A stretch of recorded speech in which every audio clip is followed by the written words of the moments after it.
So, last week's delayed weekly update.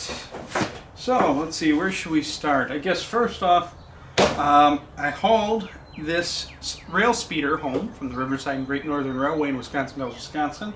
I'll be rebuilding the motor, giving it a tune-up, so on and so forth. Yes, I know it's a gas engine, but it's also my specialty. I have a spare one down here that I'm going to strip some parts off of. Yeah, it's actually a 125cc ATV or scooter engine. At least that's until eventually they'll let me convert everything that's gas to electric on the railway, which might be a while. We actually have a fully electric speeder too, and you can see some videos of that up on my channel. Kind of fun. The thing is silent and it just works awesome. Let's see, what do we got? Korea's 2 new Tesla stores will be delayed by a couple of months. Tesla's auto steer speed on Autopilot 2.0 has been updated to 55 miles per hour. Tesla's electric semi is making progress. At least it's also good to know that Jerome is still with the company. He is one awesome guy. I've met him a couple times. It is making progress, but the Model 3, however, is taking top priority, which should start limited production in 3 days, or in other words, Monday, or on the 20th. I'm filming this a week after I was supposed to, and this evening I will be filming Update 53, so I'm covering last week's news first. Police called on parents who buckled children into their Model S's rear-facing jump seats. They thought the parents were just strangers kidnapping a couple kids. Well, I can see it being a nightmare and a headache having to deal with that. At least on the bright side, it's good to know that some people are still looking out for the welfare of children, you know, keeping an eye open for anything that might be suspicious. So I guess you still have the bright side there. Model S with ludicrous mode has hit 0 to 60 in 2.28 seconds. Tesla is the least affected by the new border taxes. Model S and Model X batteries to be capped at approximately 100 kilowatt hours, while the Model 3 will be lower. So it looks like Elon's no longer going to be, wants to focus straight on just range, since the Supercharger network is opening considerably and expanding rapidly. Looks like he wants to focus more on other things, such as perfecting the autonomous driving. Personally, as they increase density, I would like to see further range. I mean, even a 100D has about a 330 mile rated range.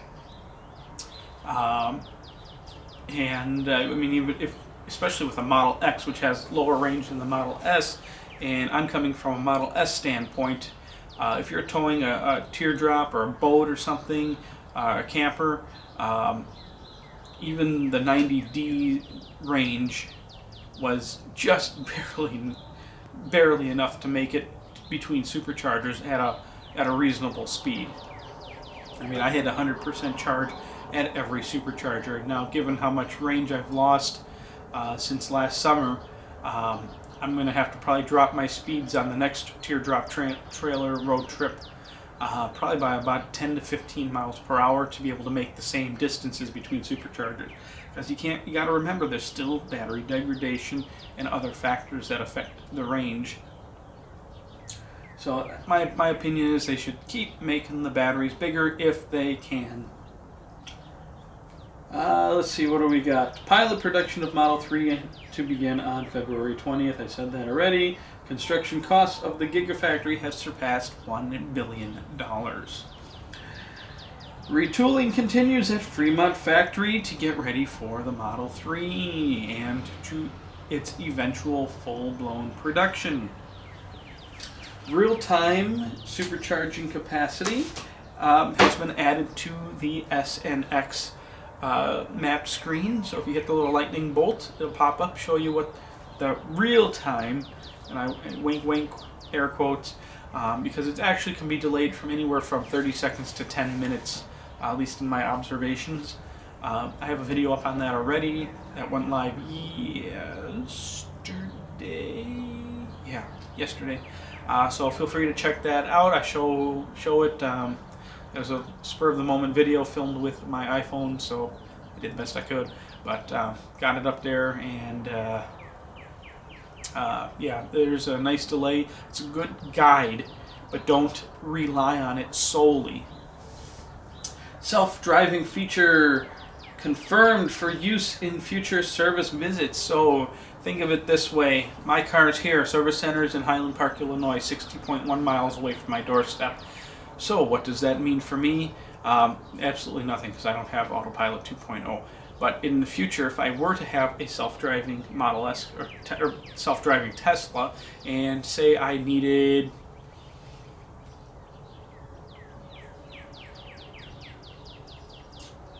headlights replaced for the 20th time because there's water in them again,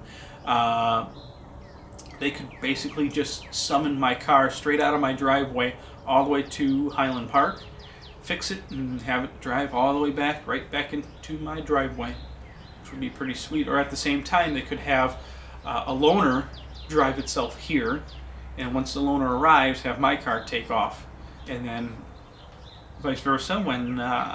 When my car's done, it'll drive back here, and when I get home, then the loaner could take off right back to Highland Park, just as an example.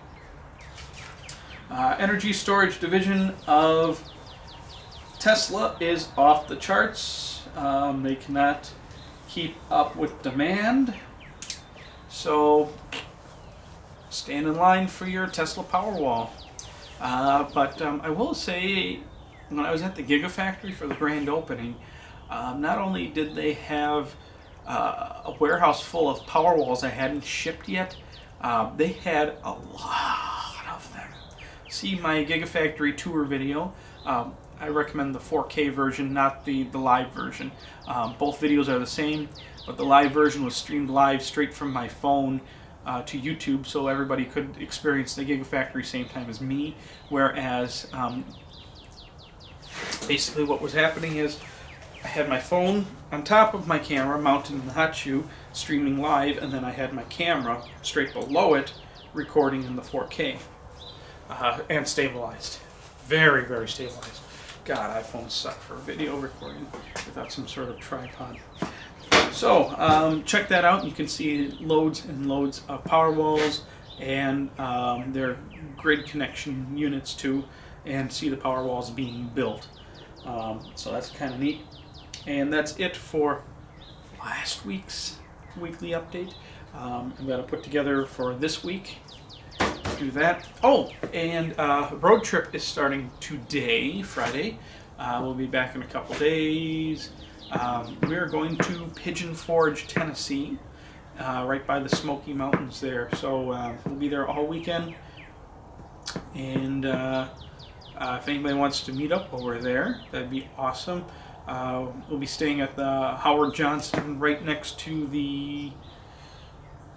Is it the place that looks like the Titanic? Or was it the Hillbilly Country Show thing?